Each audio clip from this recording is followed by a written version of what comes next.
Všetko v poriadku, vyštartované, naozaj vyrovnaný súboj, vedie tam Čorejová, ale teraz nastupuje Kovačovicová, to je tesný dobeh, aj Celerová výborne finišovala, tak to som zvedavý, ako to vlastne dopadlo.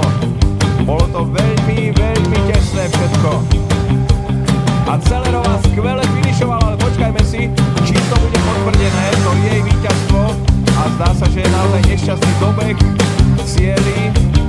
Už tam máme aj zdravotníkov, tak zatiaľ to vyzerá na Celerovú 7.43, Farašpur 7.44 a Čorejová 7.45. 0,02 sekundy medzi prvými tromi a zdravotníka už tam cieli máme u Agaty Celerovej, všetko v poriadku, už tam dobieha aj trenérka Naďa Bendová.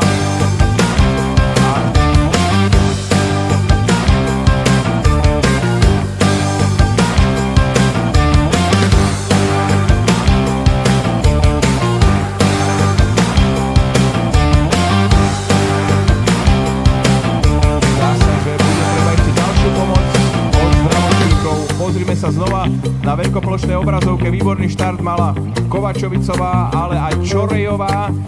Weigertová zaostala, potom výborný finish Farašpur a tu sa zrazu objavila Celerová, ktorá bola ešte rýchlejšia na posledných metroch a triumfovala v tejto 60-ke.